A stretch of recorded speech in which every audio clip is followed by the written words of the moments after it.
Okay, the date is August 15th, 1995. The survivor is Frank Meyer. The interviewer, Carol Stuhlberg. We're in Los Angeles, California, USA. The language is English. Okay. I'm Carol Stulberg, Stulberg. It's August the 16th, 1995, and we're interviewing Mr. Frank Meyer in Canoga Park, California, United States of America. And we are wrong. It's August 16th, 1995, and I'm Carol Stulberg interviewing Mr. Frank Meyer.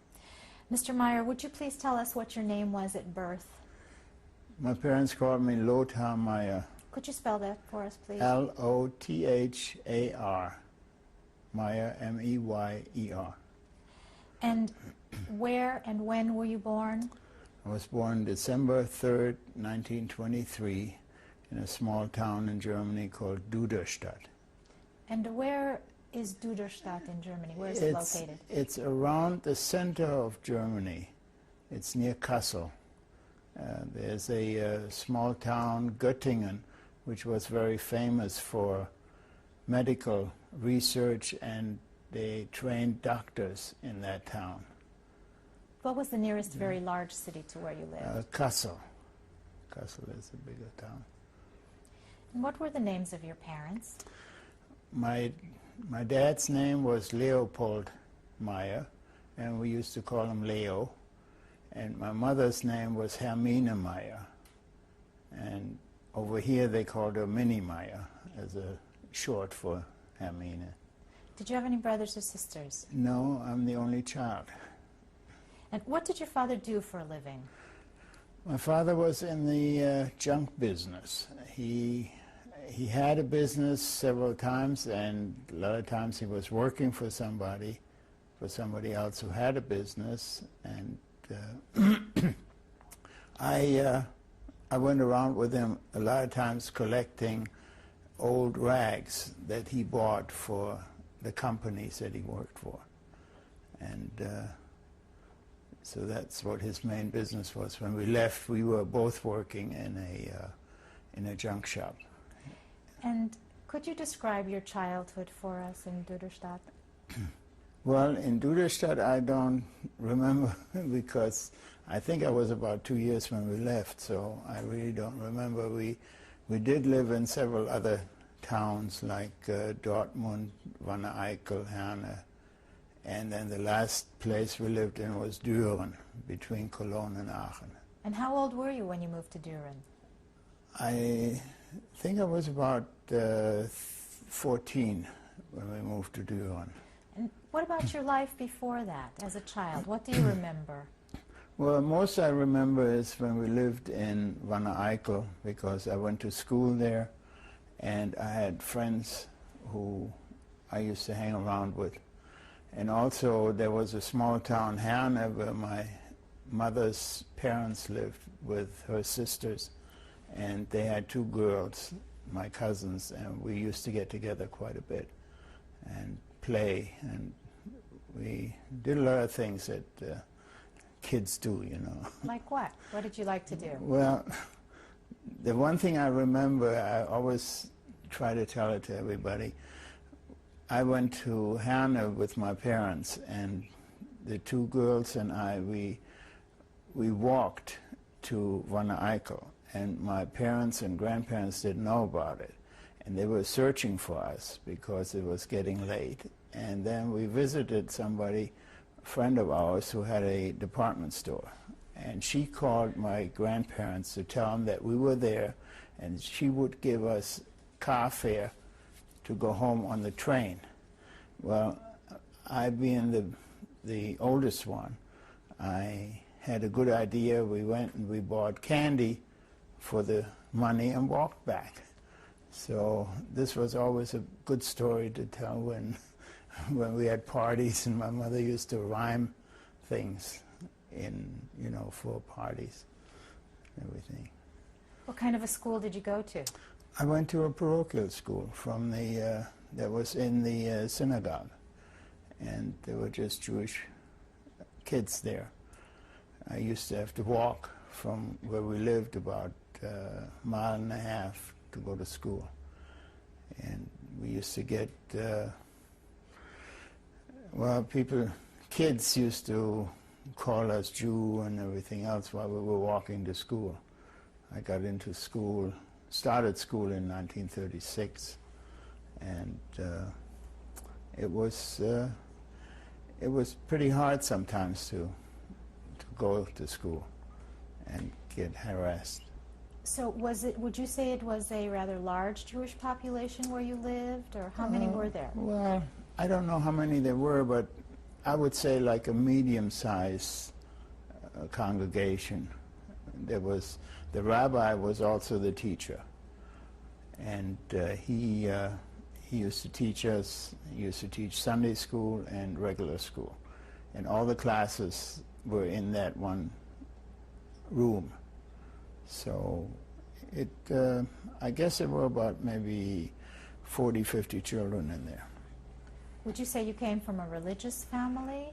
Well, we were conservative. My grandparents were religious to a point, but not, not real Orthodox. But they kept they kept kosher and things like that. But we weren't. So in 1933, when Hitler came to power, you were about 10 years old? Yes. Do you remember anything about that? Well, vaguely. I remember that he was apparently the only one that you could vote for, and naturally he got into power, and then it started to get bad for the Jewish population. And I guess my father was very, very smart. He went and wrote to the United States for a quota number to get out of Germany. I don't know when he did that, but we had a very low quota number, and that's how we really got out. So when you started to experience anti-Semitism in the town where you lived, how did that affect you? Well, I was very angry, and I just felt I couldn't do anything about it, because if I did something about it, it would probably be the end of me. And I know one time my mother went upstairs in the apartment house where we lived in Wanne Eickel, and she was talking to a man upstairs complaining about something or other, and he slapped her. And my father was going to go upstairs and talk to him, but he was just afraid that something might have happened. But that's what happened in one of the instances. What happened there. Were you able to keep up your Jewish traditions and celebrate holidays and things like Yes, that? we did that. What was that like? That. Well, we did it mostly in our home, and sometimes we had family there if they were able to come, because we all were scattered all over Germany in different cities. And we tried to get together as often as we could. But I remember the times that we went to synagogue for services, for high holidays, and things like that. So I remember presents for Hanukkah, and because my bar mitzvah was on Hanukkah in 1936. Describe that for us. Well, my uncle was, my mother's brother, was always living outside of Germany. He had a import-export business, and he was hardly ever in Germany. And in 1935, he decided that the following year we would join him in Spain. He was living in Barcelona. And when he came to the bar mitzvah, then the war broke out in Spain, and we weren't able to go to Spain. So, but we had everybody there at my bar mitzvah. I mean, he paid for everything, and we had the whole family and relatives, friends, everybody came. We had a very good time, and I remember that was about the last get-together that we had, where we really all went together. And then from there, he went and moved to United States.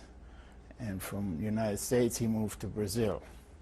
So I always remember him as he spoke a lot of languages and was very traveled and everything. So in 1936, when you were 13, how were things changing in Germany for you and your family?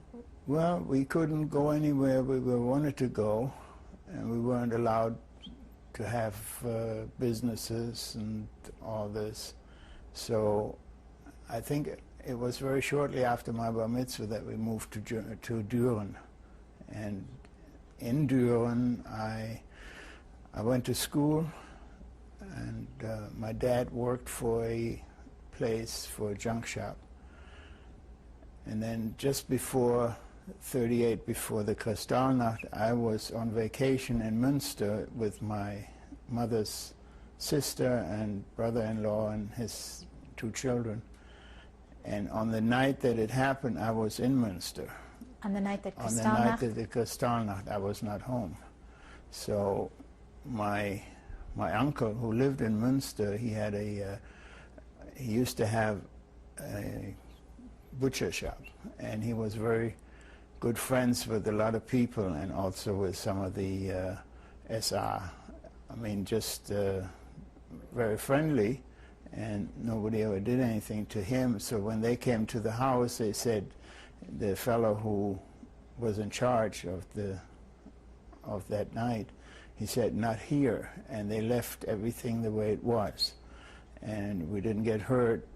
And the next morning, I got on a train and went home, and that's when I found out that that morning they arrested everybody, all the men, the Jewish men in Germany. And I was not arrested because by the time I got home, they had already a decree that they were stopping the arrests and so forth. But when I got home, my dad was gone. He had been arrested. Do you know where they took him? Because it was Jewish. Oh, where they took him? Yes. They took him to first to jail in Düren. And my mother and I went there and talked to somebody, and she was able to give him some clothes, but we couldn't see him. And then we found out they were moving him to a town, I think it was Aachen that they moved him to.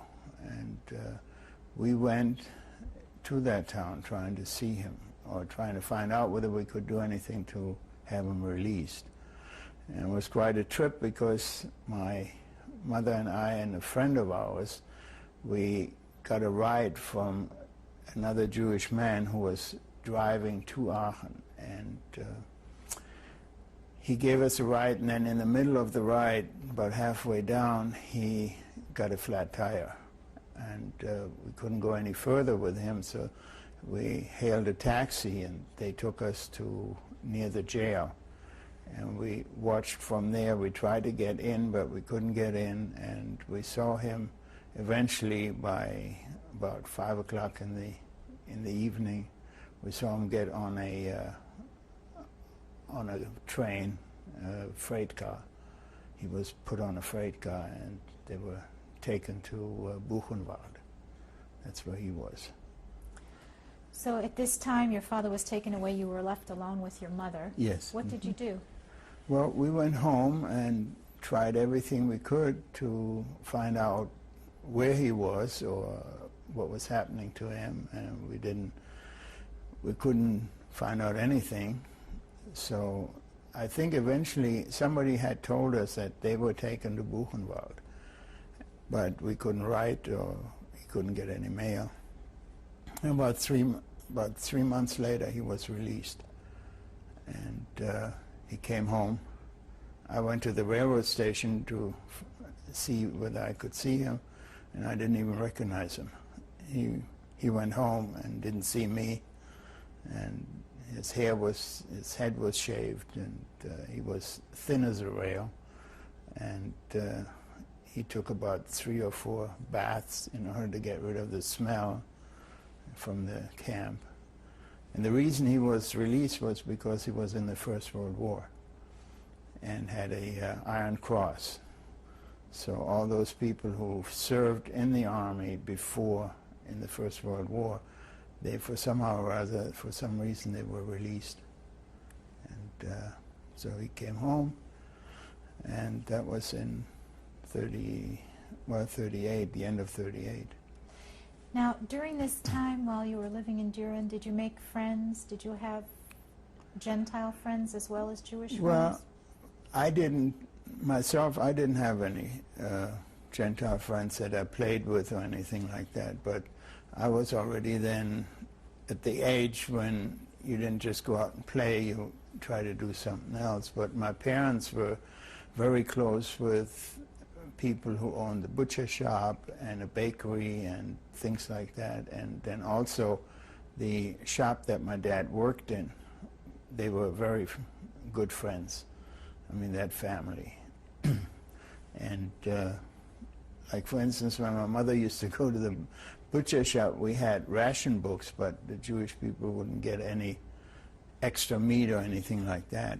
Then the lady behind the counter always used to say, you know, the shop was filled with customers, and she didn't want to tell them that she was putting something else in there in my mother's bag.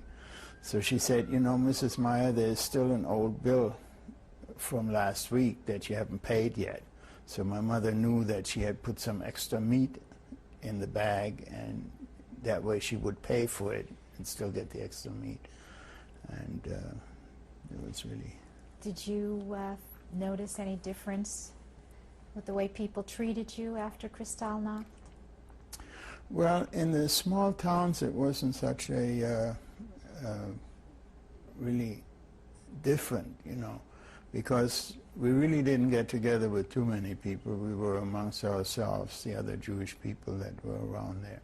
And my dad was working, and then I had to start working, because if we didn't work somewhere already, they would put us on the Autobahn and work on the highways. So I got a job with my dad in the same junk shop, and we worked there until we were able to get out.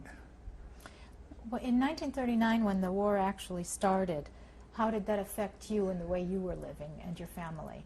Well, we used to have to go into the cellar almost every night, because the British bombers used to come over, and so in order to be safer than in the house, we used to go in the cellar and have friends that came with us, and we spent nights in the cellar practically. They came over almost every night. And then at the year, I mean, from 38, when the Kristallnacht happened, in 39, our friends they thought it was going to happen again. So the man who owned the junk shop and his family, they told us about it, and they said that night we should come and stay in the shop in, you know, a bunch of rags and everything. We would spend the night there so they wouldn't catch us at home. But nothing happened, but, you know, we really knew who our friends were. So do you remember spending a lot of your time being frightened and worrying about... Well, yes, we never knew what was going to happen. And then eventually we were able to go to Stuttgart before the war started. And When was that? Got our visa. I don't know exactly. The war started in September, right? And we must have gone there about 2 months before that. Our number came up, and we were called to Stuttgart to get our visa. We went and got our visa and wanted to get out. My uncle left money in Brussels in the bank for us for the trip to go through Belgium and then to the United States. So when the war started, our visa had expired because of the war, and because it wasn't our own fault, we were called back to Stuttgart to get our second visa. And that's how we got out. And then with the money was gone that was in Brussels, and my uncle sent money to New York for the trip for us to get out. And we had to try to get out another way. We tried to go through Italy, but they wouldn't let any Jews go through. So the other way, the only other way that was open was through Russia, Manchuria, Korea, and Japan, and come to the United States to the West Coast. And that took some doing because my dad had to collect all the visas from all the countries that we had to go through. And Russia was the last country to get the visa because that was the first one we had to go through. And in order to get a visa from the other countries, we had to have papers from the German government, or rather from the police in our town, that we were able to go out, and in case anything happened, we could come back. Because if we didn't have that in the papers, nobody would give us a visa to go through their country. And we finally got that. My dad was friends with a lieutenant of the police department because he knew him for a long time. And he said, look, we have to get out and we have to get the signature. So he called the captain of the police. It was in the evening, and he said to my dad, don't pay any attention what I'm going to tell him, but I'm going to really let him have it to get you out of here. And he used a lot of cuss words to get us the permission to come back in. So the captain said that he should tell my dad to come to his house and he would sign the papers that night, which he did. And my dad had to go to Berlin to get visas from Japan and from Korea and all other countries. And the Russian visa we would have to get in Berlin on the way to the United States. And we packed up 5 suitcases between the 3 of us. And we left to go to Berlin to get the visa, and my dad was on the blacklist in Russia because of his name. Meyer was on the blacklist. Why was that? I don't know. It's just something. They had certain names on their blacklist, and he was one of them. So he spent about 8 hours in Berlin at the consulate. They were going to give my mother and me the visa, but my dad said, I'm not going without them. I mean, we told him that we weren't going to go without my dad. And then after about 8 hours there, they finally decided to let him have a visa. And the next night we left by train. What did your parents tell you about where you were going and why? Oh, I know exactly where we were going. I was then 15, and I knew what was going on, having to work and everything. So I knew exactly we were going to go through Lithuania, Russia, Manchuria, and everywhere. We were going to go to the United States and settle here. Did your parents ever tell you what they thought might happen if you stayed? Well, we were afraid of that, yes. Yeah. No, I knew exactly how, because we had a lot of friends who had gotten letters from the German government that their father or husband or uncle or whatever died of some kind of disease that they knew he never had, or was shot trying to escape or something like that. So we knew that the only way we could escape everything was to just get out. And my dad always told my relatives to get a number, but they never figured that anything was going to happen. So most of my family was killed in the concentration camps. So when was it that you actually left Germany? We left in November 1940, and it took us 45 days. And how was that trip? How did you go about making that trip? Okay, we went by train from Berlin. Matter of fact, as we left Berlin, the British bombers came over Berlin bombing, but they had orders not to stop for anything. If a train was already going, it was supposed to go and get out of there, and we saw the bombs dropping and everything, but the train kept going to Lithuania.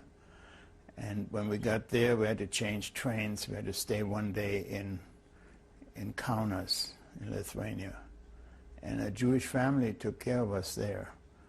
There were two people from our group, two men went into town and found this other Jewish couple that was living in Kaunas, and they took us all in and divide, you know, some of them with some other friends of theirs, and we stayed overnight. They gave us breakfast. They treated us like kings over there, because they just tried to do everything they could to help us. And then the next day we got on a train to Moscow. The matter of fact, the train schedules in Russia are something out of this world. I mean, they just leave whenever they want to, whether anybody's on the train or not. So some people got left out. They had their baggage on the train. They got left out, and they had to go the next day. And we got into Russia, into Moscow. A man from the Interest, he took our papers as soon as we got on the train. And then they brought us to the International Hotel, or Intercontinental Hotel, I think it was, in Moscow, and got us a room and gave our papers to the clerk at the desk. They gave us a room, and we had dinner there.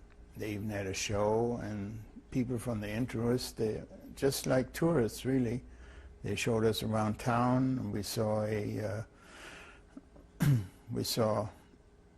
an opera in the opera house. They showed us the subway in Moscow and everything else. And then the next day we boarded a train to go across Russia. And that one, we met some people who were on another transport, and we got friendly with them. And it was took about a whole week almost to get across Russia on the train to Manchuria. And then the funny thing, a lot of people were going to go to China from Russia, and they were interrogated by the Germans or Russian authority, but there was some German police in there too. Somehow or other they were connected, because they figured there were some German spies they were trying to get out. And a friend of ours who stayed with us in our compartment, he was interrogated. Not that he had anything to do with it, but he was interrogated for about 8 hours. We stood there. And we were on the train. There was snow outside. It was bitter cold. There was no heat in the trains. And after they got through interrogating everybody, and they did arrest somebody who was going to go to China, and who was a German, and they didn't want him to go or something else. And then the next day, that day took us about another 8 hours. We went to Manchuria.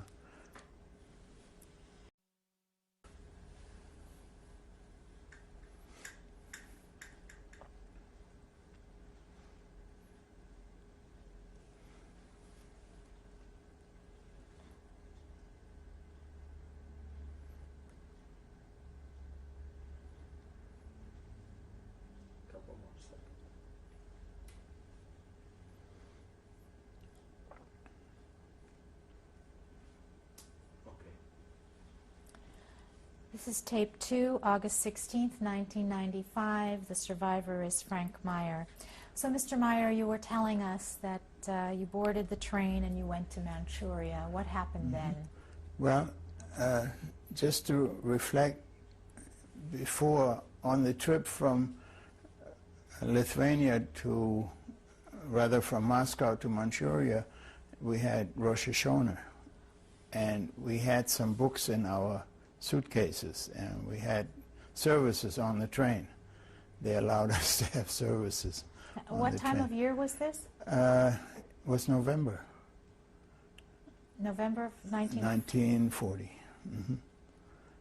And so we were able to have, because they wouldn't let us have anything else in our baggage, but we did have some books, some prayer books that we had, and they did let us have services in our compartment. We had everybody in there. We had short service, so we knew it was. And so then from Russia we went to Manchuria, and I still remember everything. We were in Russia. It was snow on the ground. It was bitter cold, and we traveled about 4 or 5 hours, and we were in the desert. That's what the difference in altitude is over there. And we got off the train in Manchuria, and stayed overnight, and they were short of water. So in the mornings, some of the people from the hotel came into the bathrooms, so the women and the men's bathroom, and said, "This not Berlin, no water." So we were supposed to take a very short way of washing ourselves instead of taking a bath or anything, because they were short of water.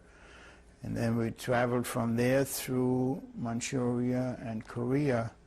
And since Manchuria and Korea really were on, I think they were occupied by Japan.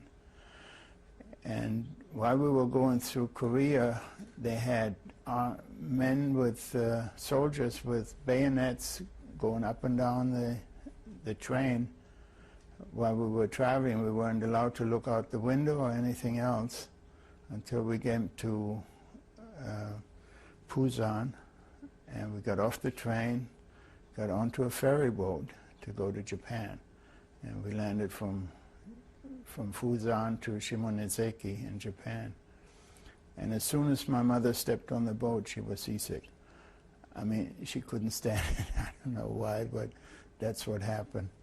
And it took about 8 hours or something for the trip across that piece of water until we got to Japan. Then we got on a train in Shimonoseki, and we went to Kobe, Japan, where we got put up in a hotel, and we were there about, I don't know exactly, but it must have been at least 3 or 4 days, or more than that even, because I remember going around sightseeing in Japan, and we saw some German destroyers in the harbor in Kobe, and we were afraid that the war might break out between Japan and the United States, and we would get stuck in Japan.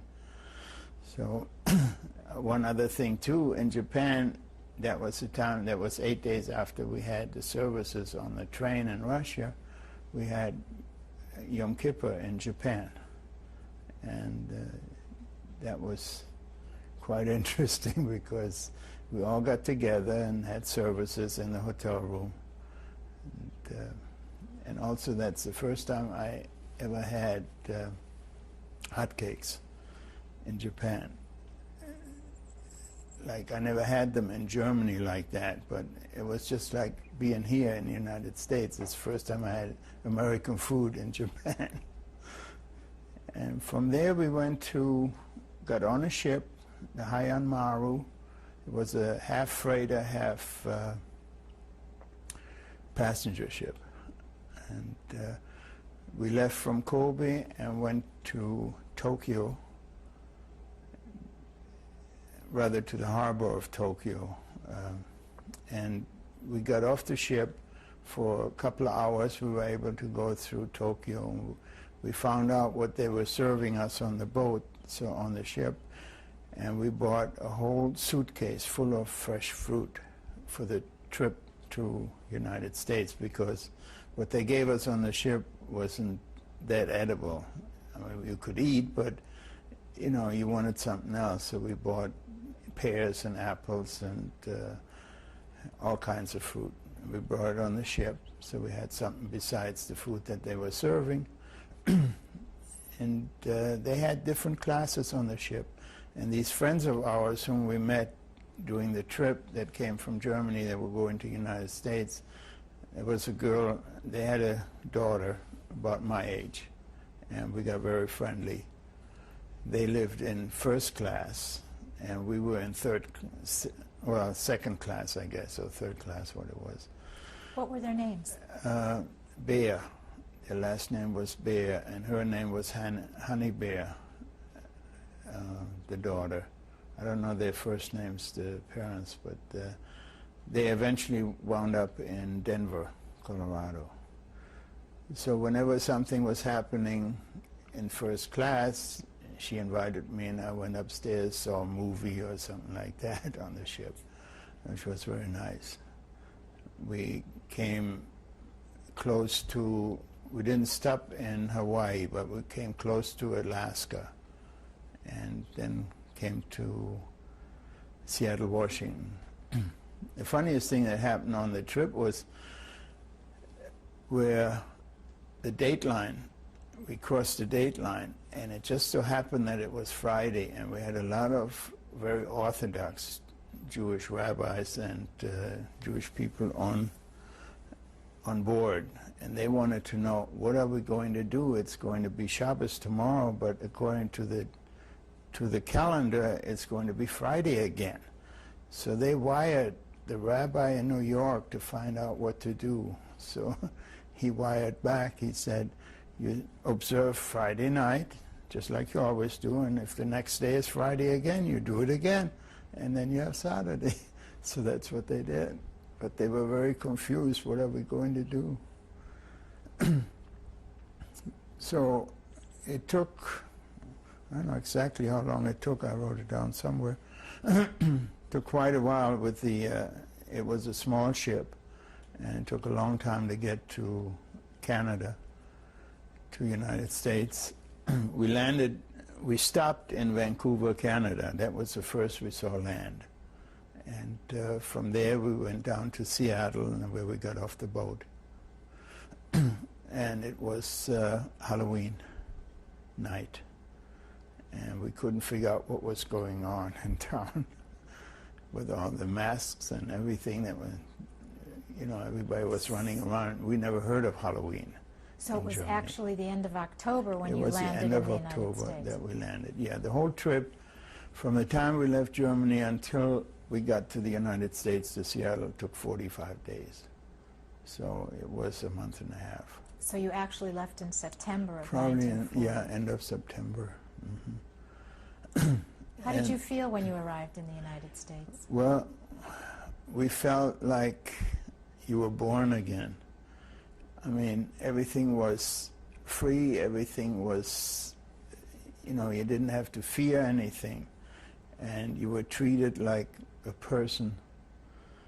They put us up at the Hotel Morrison in Seattle, Washington. And then we tried to go to New York because that's where our families, our friends and part of our family was. But the Jewish organization wouldn't let us go to New York. There were too many refugees. So I got a job in a small place where I fed the cartons of cigarettes through a machine so they got stamped with the tax stamp or whatever was on there. And I worked there for a while. I had my hair cut in a barber shop. I mean, it was just all new, and it was great. Somebody came, a religious man. He had an organization. I don't think they were Jewish. They was some kind of organization, but they invited us for a belated Thanksgiving dinner that they put on for us because we didn't have Thanksgiving, and they gave us, some of them gave us money, and you know, we didn't have anything. When we left Germany, we had I think $11 between us. That's all we could take out, and we were in Seattle for about couple of weeks. And then they gave us a choice, either Portland, Oregon, or Los Angeles, California. So we picked Los Angeles. They put us on a train, and we came down to Los Angeles. We lived here in the first place. They got us the Jewish Hayas, I think it was. They got us an apartment on Bellevue Avenue in Los Angeles. They paid for our first couple of months' rent. And then from then on, we didn't ask for anything, or we didn't need anything. My dad went out, and I went with him and knocked on some of the doors of the junk shops that were down on Slauson Avenue. And I think the third one he went to, he got a job. Did either They of you hired speak him. any English? Very, very broken English. I started to take some lessons in Germany, but I didn't understand that much. And it seemed to me like every time I heard somebody talk, they were talking fast, just like when you don't know the language, it seems like they're talking like a blue streak and you can't understand anything. Well, I started going to school, to night school, to learn English here. I went from Bellevue Avenue, I walked down to Hill Street every night, and I took a 2-hour course in English. They were all foreigners in the class that tried to learn English, all, from all countries. And I learned English pretty quick. So then when I went out with my dad and he got the job, he was starting to work, and then about a couple of weeks afterwards, I got a job in another junk shop, and I started working. I brought home like $13 a week, piecework. And my dad, he was pretty lucky. He really knew his business, and they raised his salary. I think he started with $30 a week. That was quite a bit of money for that, but about a couple of months later, they raised it to $50. He was making $50 a week in 1941, and that was quite a feat. And he worked there for a long time, I think, until the war started in that place. And I remember the first paycheck I got, we went and bought a radio, so we had something to listen to in the house. Were you in contact with your family in Germany all this time? No, because after we left, you couldn't get any mail through or anything else because of the war.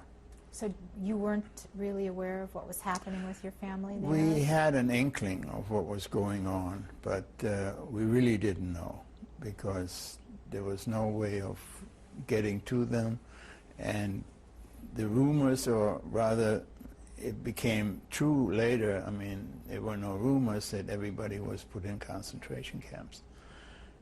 My aunt and uncle, they were taken away even before we left. They were deported to Poland because his father, my uncle's father, was Polish, and they were taken away to Poland, and we never heard from them until after the war. So we didn't know what was going on, but we had sort of an idea, and we just tried to do the best we could here. Did you read newspapers and listen to the radio while you were here? Yeah, we listened to the radio and we read the papers, but... What do you remember about what you heard about what was going on in Germany at that time? Well, we heard a lot of atrocities were going on, and that people were killed, and because of with the war and everything, it was just impossible to find out exactly, Even through the Red Cross, you couldn't find out. Did you believe what was happening there, the things you read? Yeah, because, of what we knew beforehand. So we knew that there were the concentration camps existed, and we knew that my aunt and uncle were deported to Poland. So a couple of times we heard something about, I guess, I don't know when the Warsaw Ghetto had an uprising, whether it was there or later, but we heard about that. But otherwise, we just found out things like everybody else here through newspapers, and that was it, but we didn't have any contact with anybody. So what happened to you and your family in 1941 when America entered the war? Well, in 1941, on December the 6th, we were taking a stroll in Lincoln Park. Just, we were out for the day, and all of a sudden we heard the news that Japan had bombed Pearl Harbor. And we knew the war had started, so we went home, and from then on I tried to get into the American Army. I went to the draft board and tried to find out how I could get in, even though I was, at that time I was 41, 17. And they said, well, you have to wait a little while until you get called. I mean, my name was down there, and they knew I was here, but I wasn't a citizen and anything else. So I waited, and then finally they did call me. When was that? That was in around January 42, 43. So you were how old at that time? I was 19, yeah. And when I got the notice that I was supposed to report, I went down there to find out if they couldn't rush it, because they had some kind of date on there, like, you know, in a month or whatever it was. So I tried to get in earlier, and finally they said, okay, we'll give you a call. And they did call me about a month before I had to go, and was drafted. They sent me to Arlington, where I was inducted. My parents came down to visit me once before I left from there. They put me on a train, sent me to Camp Barkley, Texas, into a medical unit. I never knew anything about medics or anything else. I don't know why they put me in there, but I had my basic training in Texas. How did your parents feel about you Well, getting into this situation? They were very proud. They knew I wanted to go, and they felt that at least that way I could pay the Germans back somehow, or you know, or somewhat. And even though they didn't know where I was going to wind up, but they told everybody, naturally, you know, I was in the Army, and they were very happy. So I had basic training in Camp Barkley, Texas, and then from there they shipped me to New York, and 2 days after we got to New York, we were put on a ship, the Aquitania. It's a British troop ship at that time. It was one of the old passenger liners. We got on the ship. We couldn't go on deck when we left, so I never did see the Statue of Liberty when we left. And we landed in Scotland, and from there by train we came down to Truro, Cornwall, which is the southernmost part of England. I was there from January until June.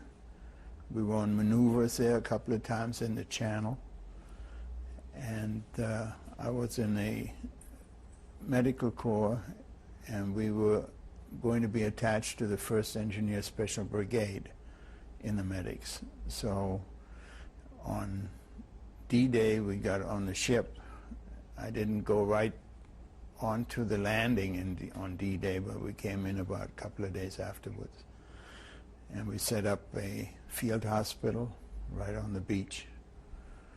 And we were there about at least, not quite a month, we were there.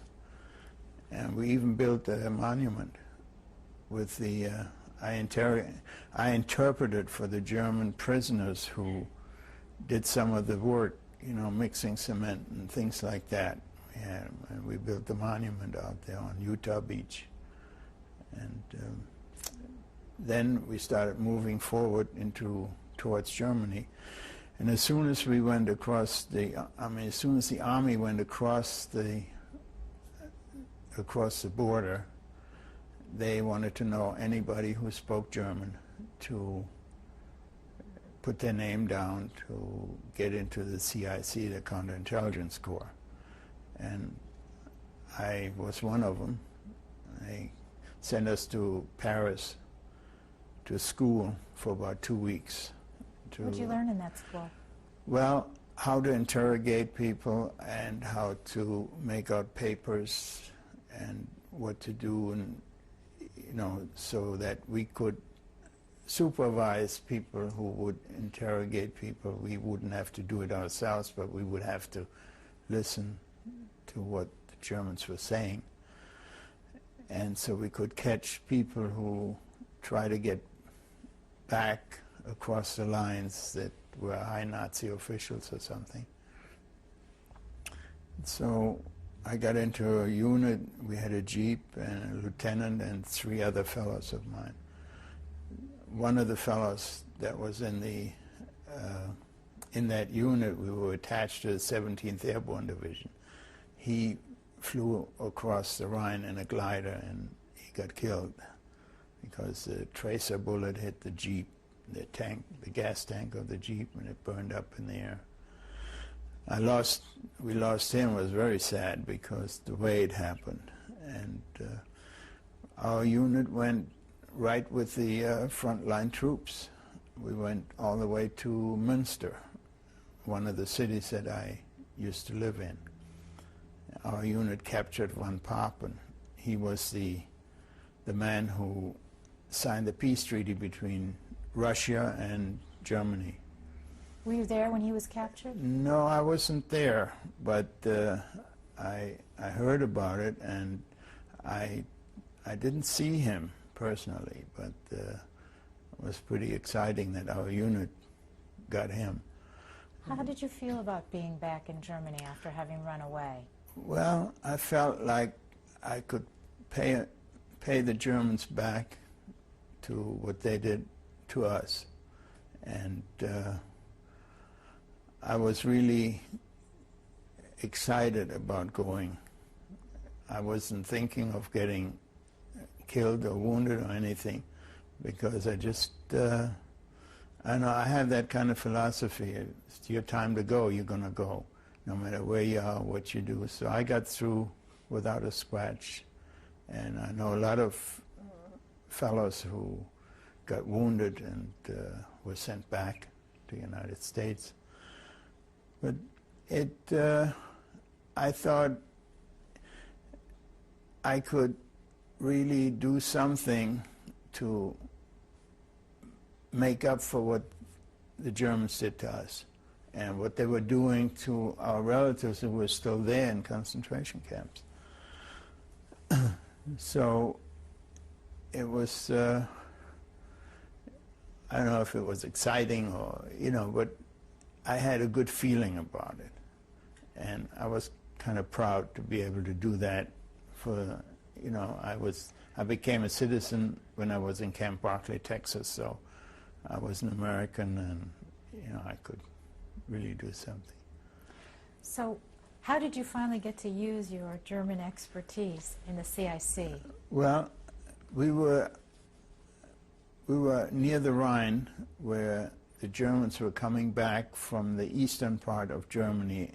The war had let down a little, and they were coming back to go back to their homes, the ones who fled across the Rhine when the troops came in.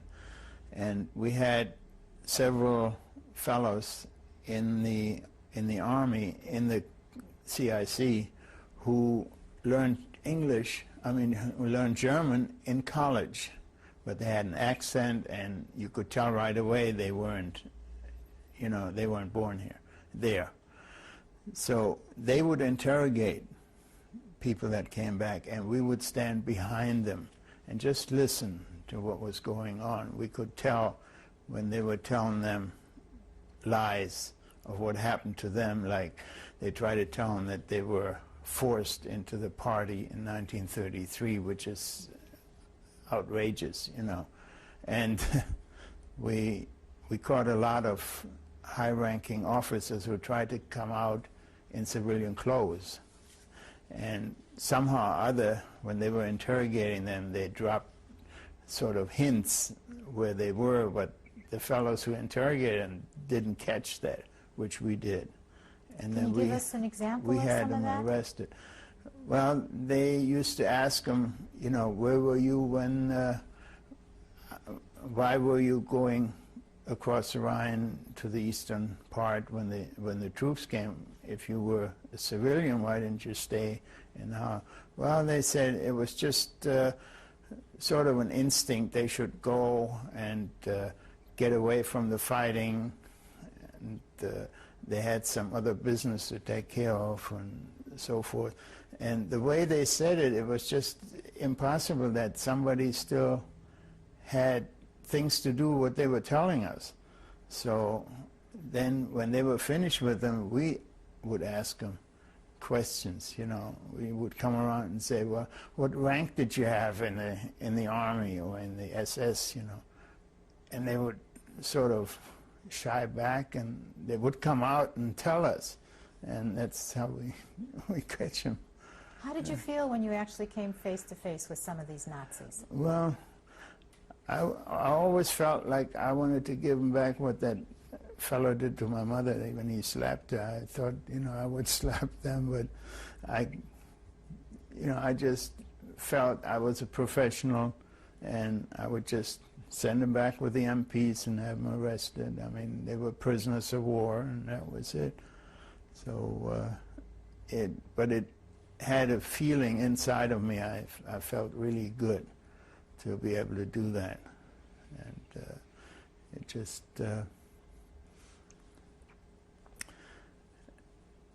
it was just something inside of me that I felt like being able to do this for my new country.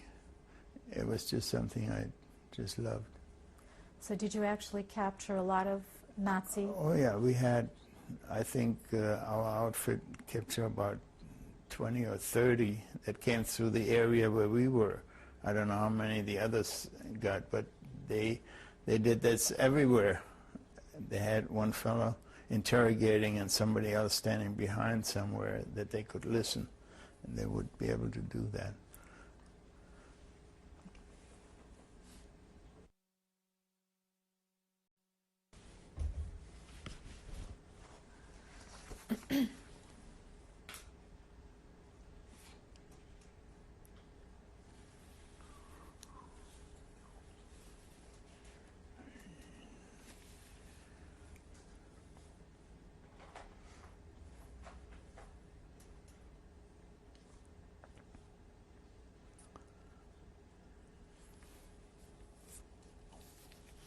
Are you feeling okay?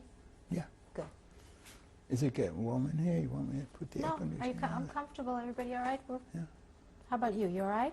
Well, it's getting a little warm, but I the don't know how light, much probably. noise the air conditioner. It comes on automatically, doesn't it? Yeah, I have it set. Yeah, it should come out, but that.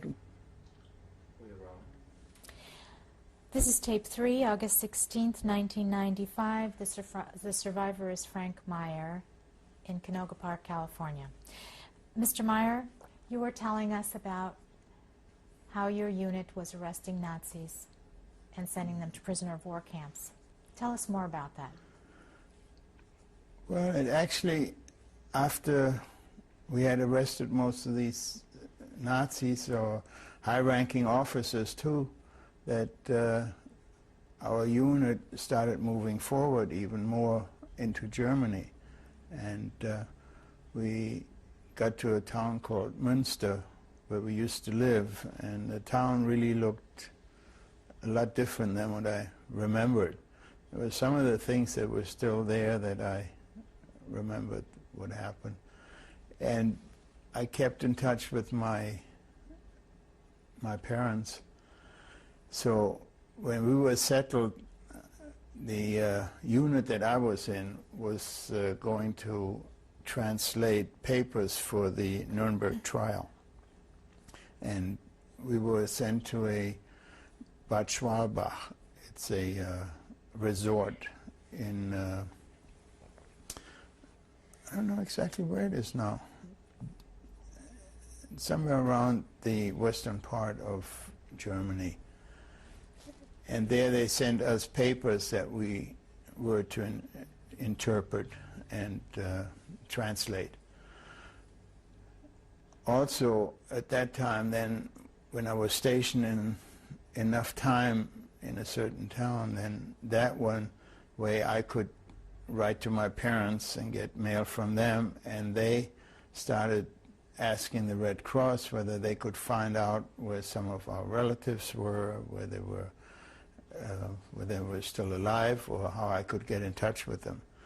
And I was able to get in touch with a cousin of mine who was put out with other people from a concentration camp on a ship in the North Sea and put adrift. And the British got the ship back to land. And when she came back, she had yellow jaundice, but she was in a hospital there. And I was able to write to her to come and see me when she got out of the hospital, to come to Essen, where I was stationed at the time. And so about a month later, she came down, and I got to see her. And I got her together with an aunt of hers who got out also, who lived in a town in Germany. And they both got to the United States later on. So what time of year was this? This was, let's see, I got out in January. Probably was in June or July, somewhere around there. 1945? 1945. I don't know exactly the dates, but it was funny because I met somebody in Germany, and I stayed with them every once in a while, like not furlough, but I had a day off or something like that. And I had her come down to their house. And when she came, I was there in uniform, and it must have been kind of upsetting to her to see somebody in uniform, you know. But she got used to it, and we got together, and I was able to find her. I'm sorry, go ahead. I also found an uncle of mine he's the one who was sent to Poland in the very beginning, and he got separated from his wife and child. And through my parents, they found out that his wife, my aunt, and my cousin went with somebody else to New York. They got to New York. And so I gave him some money to do some business or something. And then after a while, we got them together, and they came down to Los Angeles. Did you actually get to see any of the concentration camps after? No, I never did get to go there, because I guess it was because I wasn't anywhere near there, or I was busy with what I had to do in the Army. But I never did get to see one, no. Did you come in contact with any of the survivors after the war? Yeah, you mean my family, or? Just survivors who are wandering around Europe. Matter of fact, we found some survivors. We had a family in Essen who were hidden during the whole war in this family, in the German family's cellar, all during the war. When we came and liberated Essen, they came out, and we found out about it. And we sent them to the Red Cross. And I mean, there were some Germans who really cared what happened to some of their friends who weren't Germans, who were Jewish. And but most of my family who were rescued, you know, from the concentration camps, I saw them afterwards. I didn't meet anybody. I did meet my uncle, who was my dad's oldest brother, and they were with 10 children. So he must have been at least at that time 60 or something like that.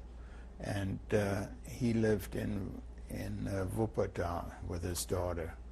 I saw them before I left Germany. So how long were you actually in Germany at that time? From 44 until 46. I got out in 1946 in January. Actually, I left Germany, I left Europe in December 1945. We got on a Victory ship, went to New York. And that's the first time I saw the Statue of Liberty when we got back. And I had a friend of ours who used to live in Germany with us. He also got out before, in 1939. And they lived in New York, so I stayed with them for a couple of days before I came home to Los Angeles. While you were still in Germany, did you actually see combat yourself? Oh, yeah. Where were you fighting exactly? Well, from the time that we crossed the Rhine, when I was with the 17th Airborne Division, I was right with the front lines, and we did have fighting there. I had a 45 revolver, but I never got that close that I ever used it or anything. But there were times when we had to jump off the highways or, seek protection. And there was still cannon fire and mortar fire and small arms fire until we got to Münster, and then by that time it was, the front lines were further away, and we stayed in Münster and then went back to Essen, back to the lines. Do you think that any of the Nazis that you came in contact with after they were already prisoners knew that you were a Jew? I really don't know. Did you ever think about that? Not really. Now that you mention it, I never thought about that way, But I guess I never was, never had that much contact with them, because once they were once the MPs got them, we got rid of them, and we never talked to them or anything like that. It might have been somewhat of a, something to tell them that I was Jewish and see what their reaction would have been. But no, I never did. So in 1945, you returned to the United States on a Victory ship. What happened when you returned? Well, it took a long time on the Victory ship because it was a slow ship, and it was during the winter, and the ocean was quite shaky.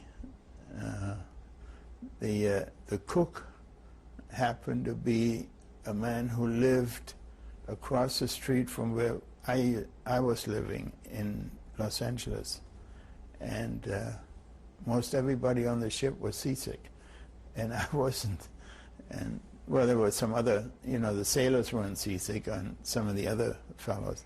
But he used to ask me, how would you like steak and eggs or something like that, and he'd make it for us.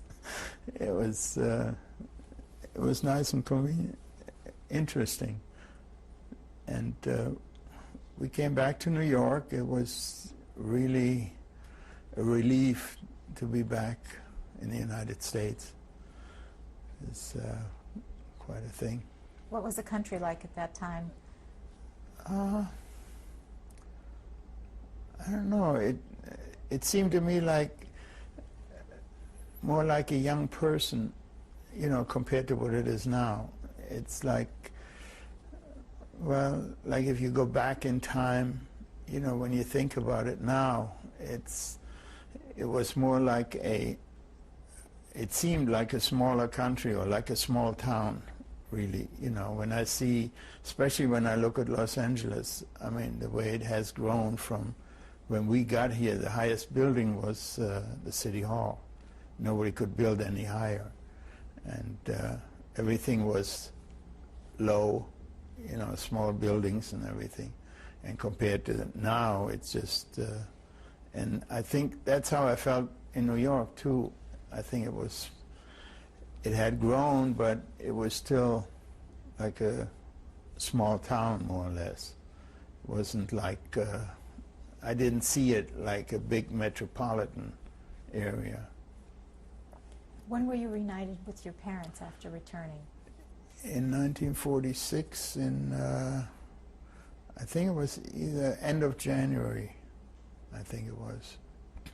Yeah, they came down to, I got separated in, not Pacific Palisades, in San Pedro, at the camp in San Pedro, and they came down to pick me up. And my dad had a 46 Ford, so I asked him if I could drive it back, because I had gotten my license. Well, I started to drive in the Army, and I drove a Jeep. So he said, well, you don't have a license. I said, well, I have a military license. I can drive. So he let me drive back. Then I had to get my license over here. So then what did you do after the Army? Well, after the Army, I went to finish high school, but only I went on a part-time basis because I went to work and worked back in the, my dad had a business. He started making plastic frames for pictures. He had a little business, and I tried to work with him there, but it didn't work out too well. I was not a born salesman or anything like that. And then I finally got a job with a shirt manufacturer, and worked there for a while, and eventually wound up in the Broadway department store, in the drapery department. And from there on, I went, after I asked for a raise and I couldn't get one, so a fellow that sold the Broadway bolsters, he said, if you ever want to leave the Broadway, I'll teach you the drapery business. And that's what happened. That was in 1950. Actually, yeah, 1950. That's when I got married. How did you meet your wife? That was the funniest thing. We belonged to a club called the Club of 1933. All the Jewish people who came from Germany, they were in this club. And my dad was downtown doing some shopping or something, and he ran into this lady, and they were both in the club. And he said, what's your hurry? Where are you going? Oh, she said, my daughter is coming from Baltimore, and she's going to stay with me a while, and I haven't seen her for a long time. I got to go shopping and get something. And so he said, well, how old is your daughter? And she told him. And he said, well, I have a son about her age. And she said, maybe they can get together, you know. She doesn't know anybody here, maybe you can call her. He said, yeah, that's fine.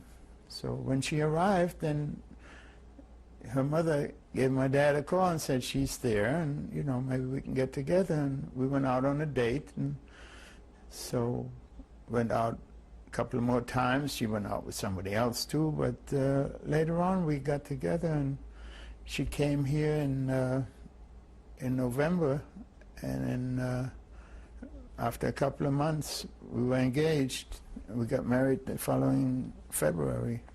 What was her name? Ruth. What was her maiden name? Maiden name was Silberman, yeah. And she worked for the B&O Railroad, so she was able to come over here. Didn't cost her anything to visit her mother. And long time after that, she got a letter from the railroad company that, because they were on strike when she left, and they said the strike was over and her job was available if she wanted it. And she said, she wrote back, she said, no, she said, I'm going to stay here, and got married, and I'm going to stay in California. So And when did you get married? 1950 in February 18th, 1950. And did you have children? Yeah, one boy. And his He name? was David. When was he born? He was born 1955 in July, and he was at home until he was about 17, and then he got involved with a very religious organization, the Chabad, and went to the East Coast, to New Jersey, to college there, a Hebrew college. And we told him he should come back and go to college here and, you know, start a life. But he liked it so much, and they indoctrinated him into the Chabad, and that's where he stayed. He was transferred to Miami, and he got married there, and he lives in Miami. He's got 10 children, so, you know, and yeah. And my wife passed away about 1987 in October. And you're still working in your drapery business? Yes, I retired in '87 when my wife died, but I kept working. I mean, I had a business, so I'm still working, and I started a new business besides that in the same field, which is going pretty good. And I have a friend who, you know, a companion. She has a house here and a few blocks away. And we do a lot of things together, everything almost. Go on trips and vacation. It's nice. You know. And what's her name? Her name is Lila Weinstock. So, Mr. Meyer, let me ask you, after 50 years, it's the anniversary of the end of World War II, all the things that you experienced and went through, is there any message that you'd like to give to future generations? Well, I really like to find out how we can make peace all over the world, because I don't see any reason why there has to be any fighting. I mean, these small wars that are going on in Europe and Africa and all over the world, it's just so much, I don't know what to use.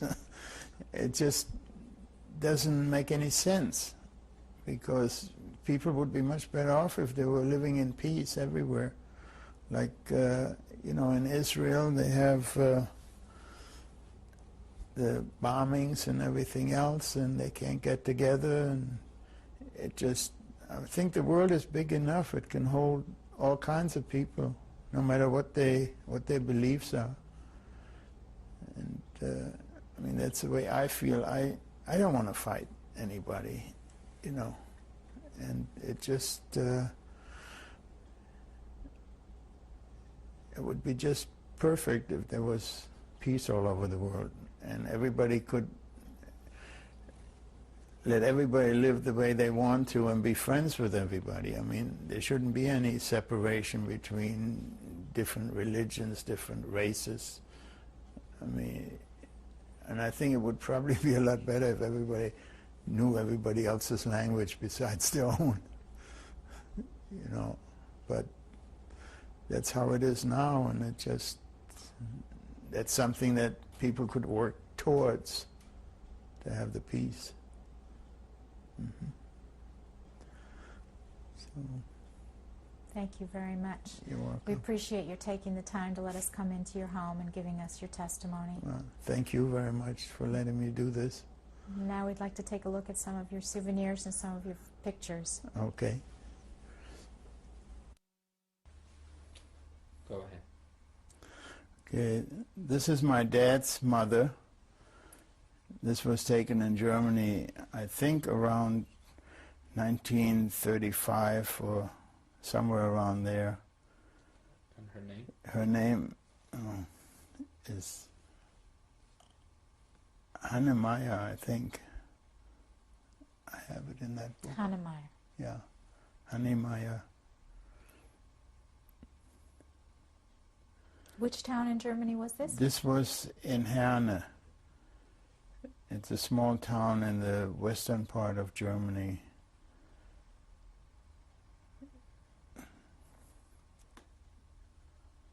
Okay. Who is this, Mr. Meyer? This is my mother's father. His name was Simon Frank, and this is his wife. Her name was Hannah Frank. Where? They were both living in in Herne in Westfalen. And when was this picture taken? This I really don't know. This was way back in, I guess, somewhere around 1933 or something like that. So these were your grandparents These on were your my mother's side. grandparents on my mother's side, yes. Mm-hmm.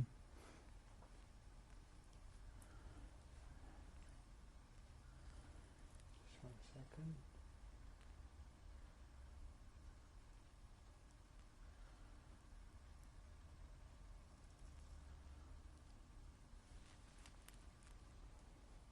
Okay. Mr. Meyer, tell us Okay. about this.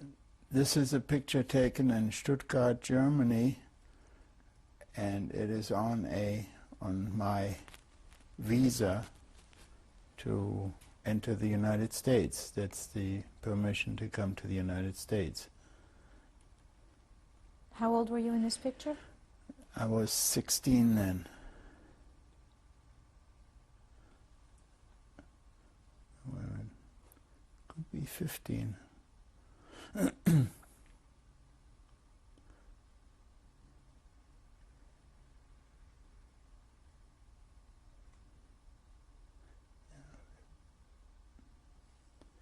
16, yeah.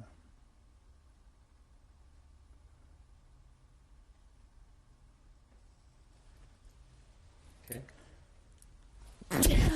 Bless you. Okay, go ahead. Yeah, this is after I arrived in Los Angeles. I was downtown one time and somebody took pictures of people on the street. And I think this must have been in 1941 in downtown Los Angeles on 7th and Hill, or in that area. Okay. Okay, before I went into the army, we decided to have a picture taken of the three of us. And this was in 1943, beginning of 43. Tell us who's in the picture. This is my mother, my dad, and myself. Give us their names, please. My mother is... Go with you. Oh, I'm Frank Meyer, and my mother is Hermine Meyer, and my dad is Leo Meyer. And what year? This was in 1943. Where?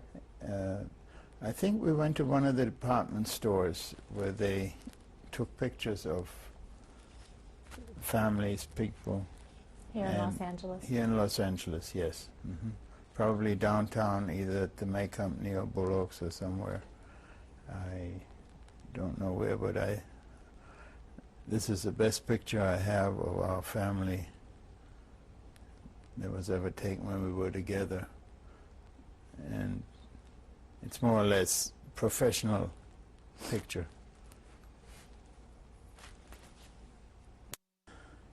This is a picture of myself saluting in Camp Barkley, Texas. I think I sent a picture like that home to my parents, so they would have a souvenir from my time in the Army When was in this picture basic taken? training.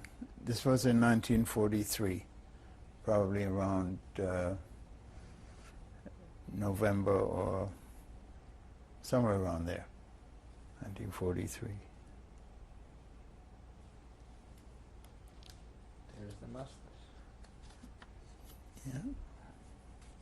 Was called Manhattan. All right.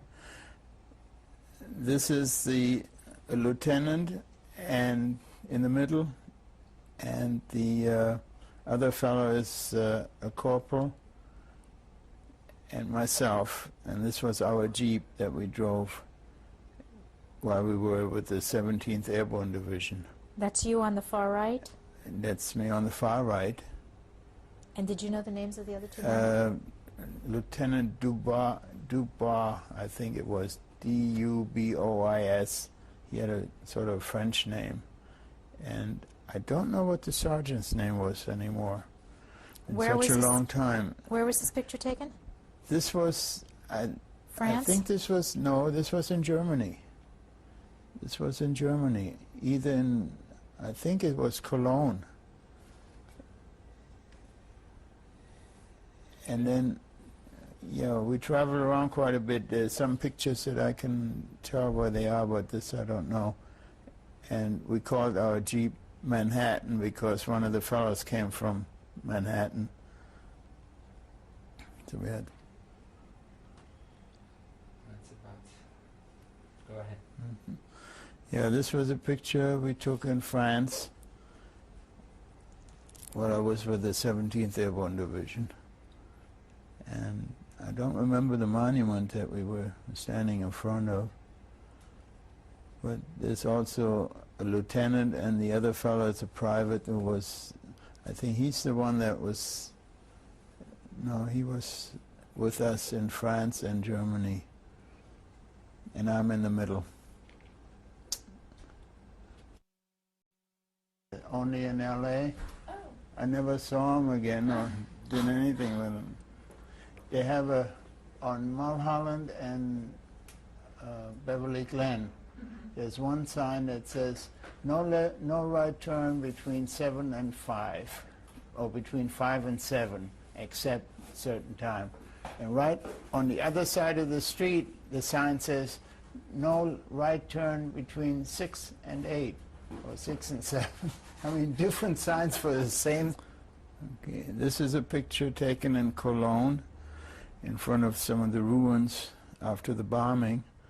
And this is our whole company,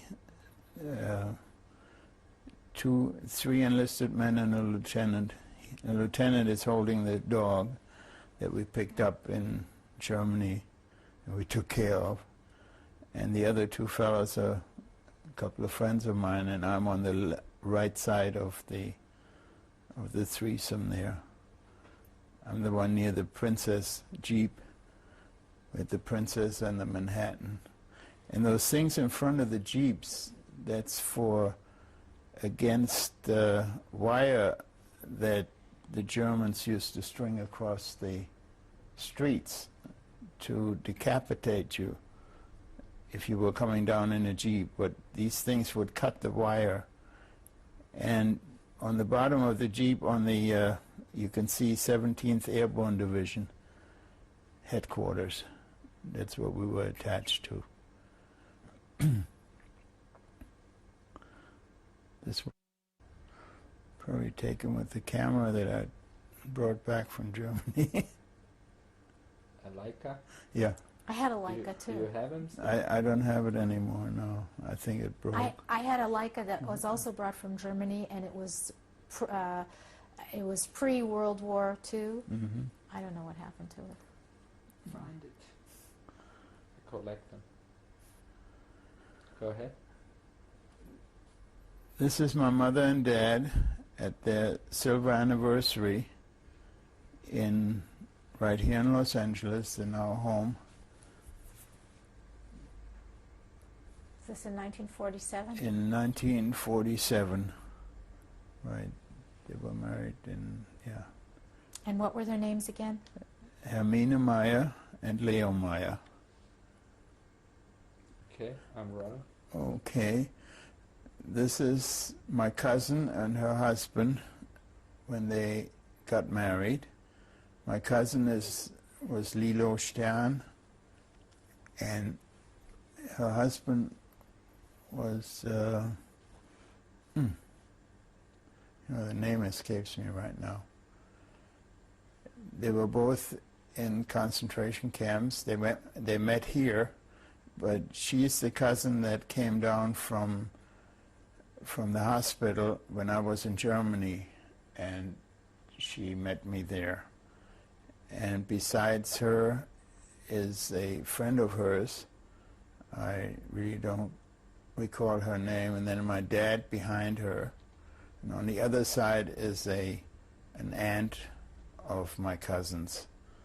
I don't recall the name. But was there anything? I don't know what year that was. Probably around 1955 or so, I think. Here in Los Angeles? Here in Los Angeles, yes. Mm-hmm. Okay. Okay. This is, at that time, was my girlfriend, and she became my wife. Her name was Ruth Silverman at that time. This was somewhere around 1949, and we're standing in front of my first car that I bought for $1,500 after I came out of the Army, for a 1946 Ford. And this was on the street where I lived, and later on we moved on to that street after we got married in 1950. It must have been some occasion because I had given her a corsage, so we must have gotten ready to go out somewhere.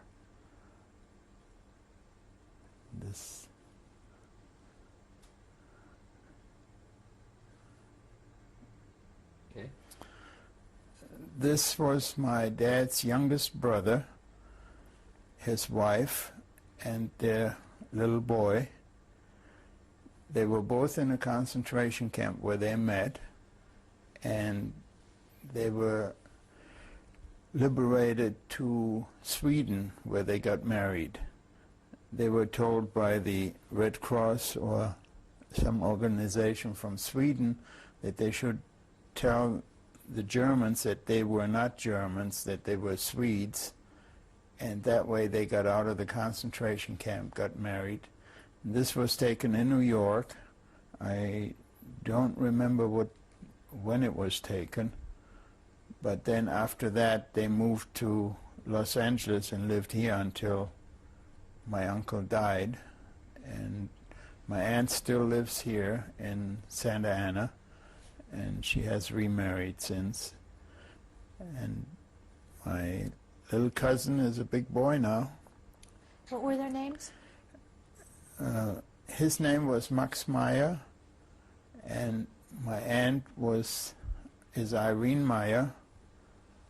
I don't recall her maiden name. I don't think I ever heard it. And the little boy is Robert.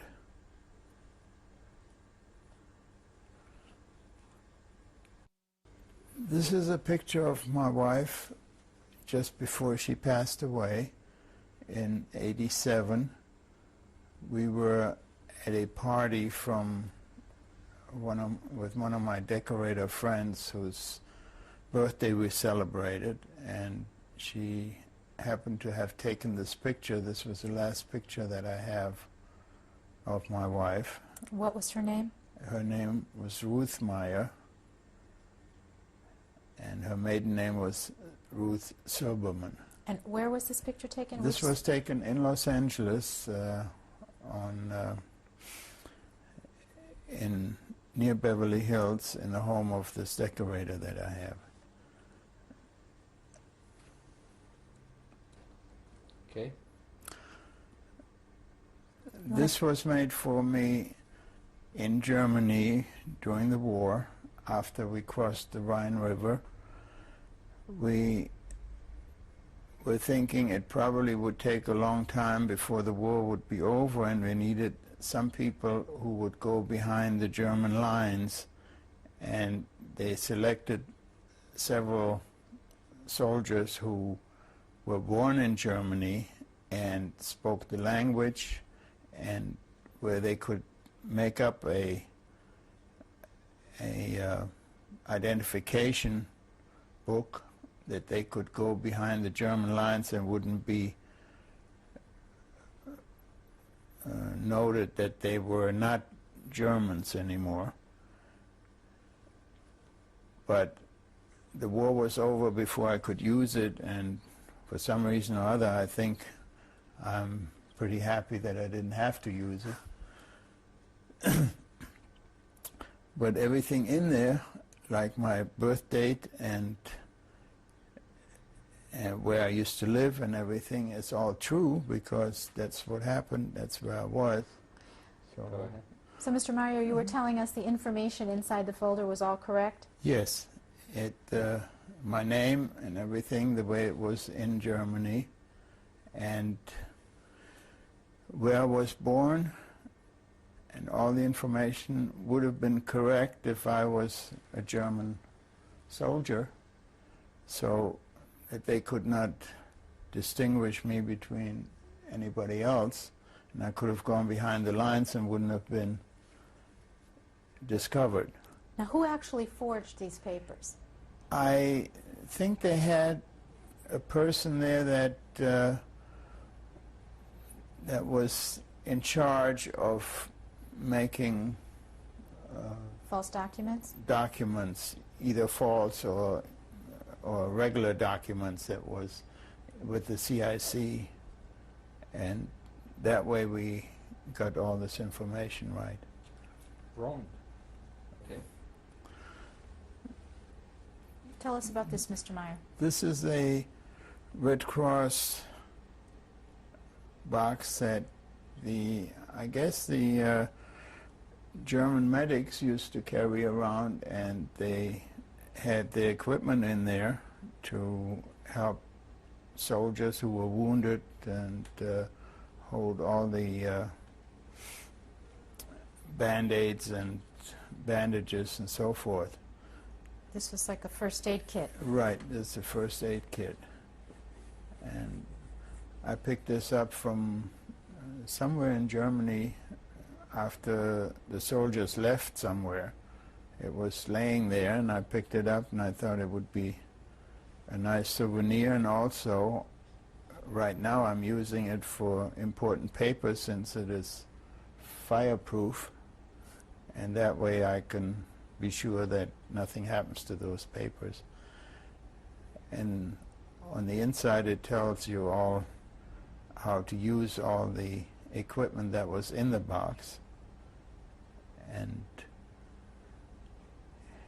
it's how to use them and what is inside. Inhaltsverzeichnis und Gebrauchsanweisung. That means everything that's inside and how to use it. That's this.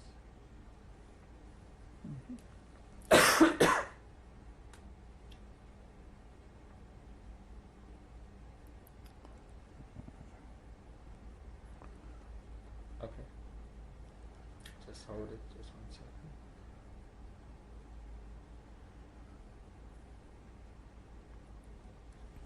Go ahead.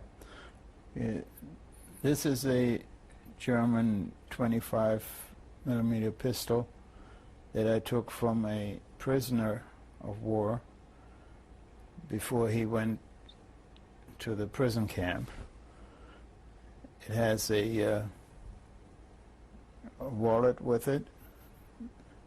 It has an insignia on it. I do not know what that means, but it was an issue for the German soldiers who carried it concealed, like a concealed weapon.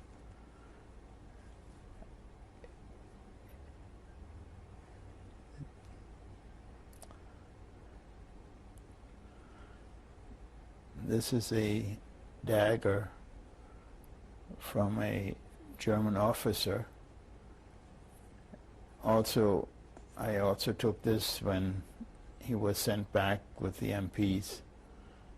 They had to get rid of all their equipment, and I kept this and took it home as a souvenir.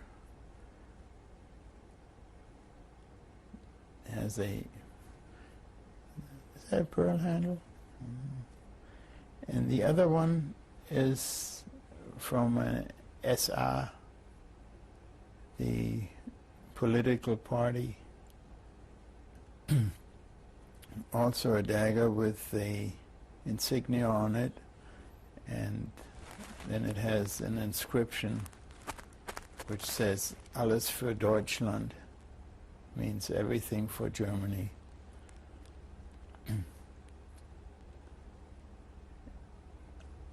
I was kind of happy to get those things and take them home as souvenirs. I've kept them ever since.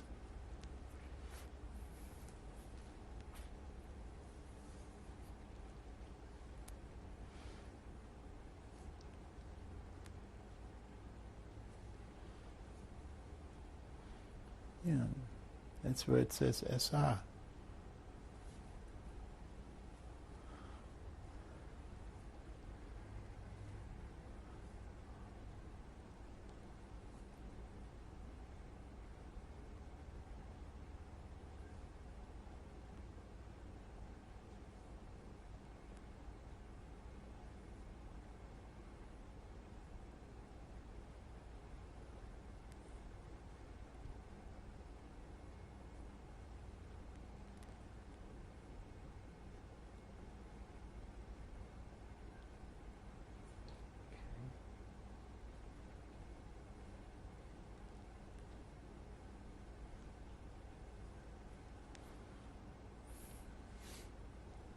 All right.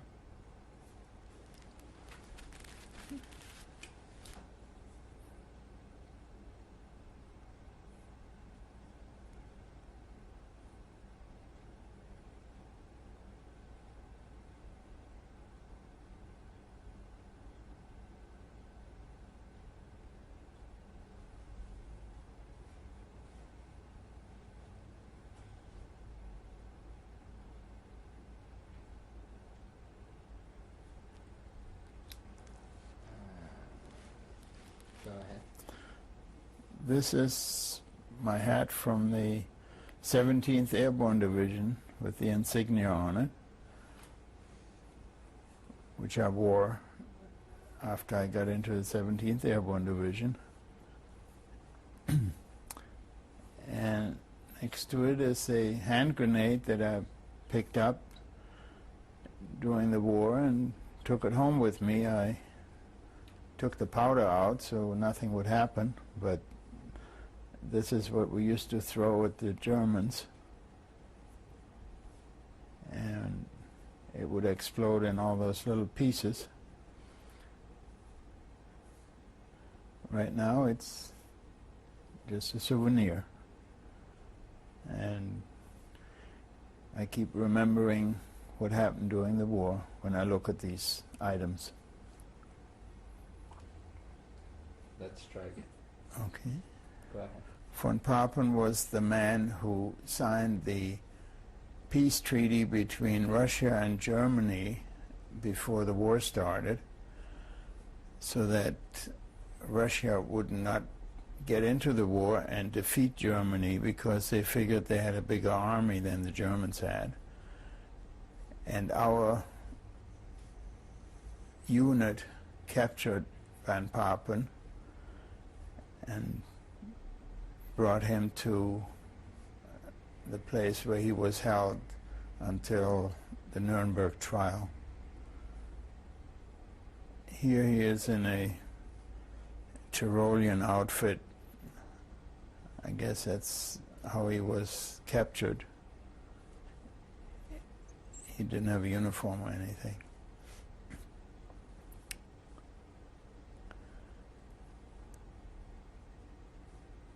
There's a caricature of Van Papen in prison camp.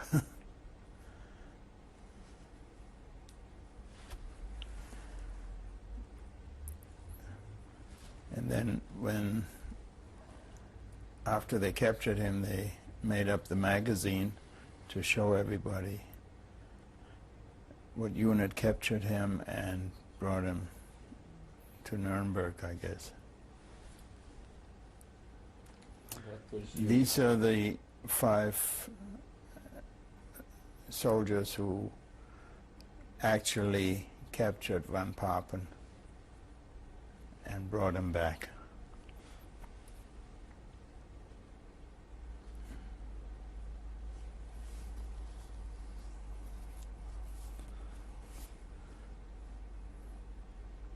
It was quite a catch. okay? Mhm.